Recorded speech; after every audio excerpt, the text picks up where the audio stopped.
नमस्ते दोस्तों, ये रील मैं मीडिया के बंधुओं के लिए बना रही हूँ क्योंकि मैंने कुछ प्रोटेस्टर्स को जो कि गटर छाप, अनैतिक, अश्लील बिहेवियर सड़क पर बच्चों के सामने, बुजुर्गों के सामने, महिलाओं के सामने डिस्प्ले कर रहे थे, उसको नॉर्मलाइज करने से मना किया है कि we do not accept this in this society. हम लोग नहीं चाहते कि हमारे घर के बच्चों को कोई जो है अपनी अश्लील हरकतों से जो है टाइम से पहले सेक्सुअलाइज कर दे। हमारे घर के बुजुर्गों के सामने जो है हमें शर्मिंदगी महसूस कर, हम नहीं इस तरह का बिहेवियर एक्सेप्ट करते हैं, उसको नॉर्मलाइज नहीं होने देंगे।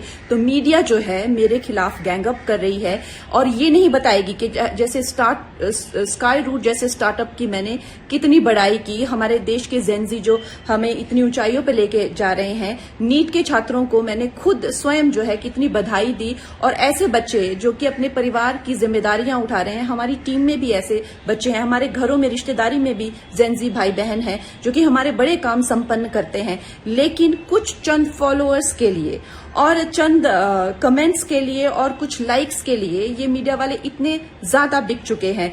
और मैं देख रही हूँ कि कुछ फेमिनिस्ट जो हैं वो एंकर्स कह लीजिए या पूरे एक बुलेटिन कर रहे हैं और मुझे सिखा रहे हैं कि Kangana, why should these women have the burden of dignity और डिसिप्लिन। हम लोग मिलेनियल वुमेन पे इतना प्रेशर था to be dignified and to B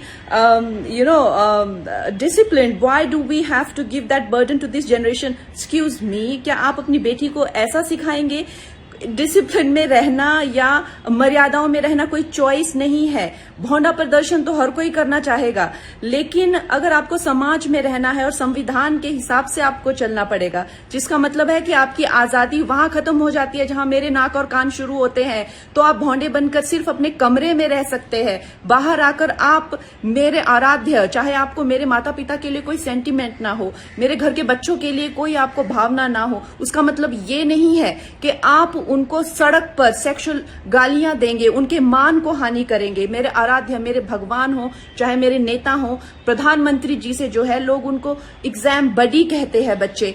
उनके साथ में कितने लोगों की भावनाएं, कोई उनको लीडर मानता है, कोई उनको दोस्त मानता है, कोई उनको परिवारजन मानता है, कोई उनको भगवान मानता है। उसी तरह से आप किसी की फीलिंग्स हर्ट नहीं कर सकते हैं। ये कोई कूल बनना नहीं है, ये एक बेसिक सिविक सेंस है और अगर आपको ये नहीं आती है तो आपको सीखना पड़ेगा।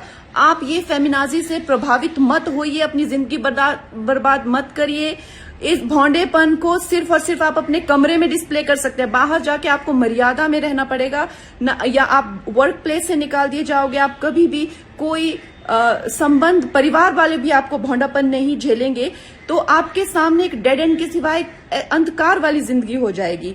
वैसे अगर देखा जाए तो साइंस भी कहती है कि ह्यूमन लाइफ का जो पर्पस है वो एवोल्यूशन है, और शास्त्र भी कहते हैं कि आप पुरुषोत्तम जो सर्वश्रेष्ठ है पुरुषों में, उस एवोल्यूशन की तरफ जाइए। लेकिन ये फेमिनाजी आपको सिखा रही है कि आप एनिमलिस्टिक जाइए और आप अपने गले में ऐसा, मतलब आपके गले में पट्टा डाल रहे हैं कि आप एनिमल बनिए। आप एनिमल टेंडेंसीज जो है वो डिस्प्ले कीजिए और बिल्कुल आउट ऑफ कंट्रोल हो जाए, भौंडे हो जाए, ताकि आप जेल में पहुंचे।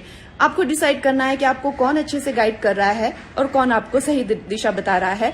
मैं यही कहूंगी जो मैंने अपने बड़ों से सीखा है और जिन्होंने मुझे गुरुओं ने जो मुझे ज्ञान दिया है वो यही है कि ये हमें जो जीवन मिला है वो इवॉल्व होने के लिए मिला है, रिग्रेस होने के लिए नहीं मिला है एनिमलिस्टिक टेंडेंसीज में। सो आप प्लीज इवॉल्व होइए और सबको गुरु पूर्णिमा की बहुत शुभकामनाएं।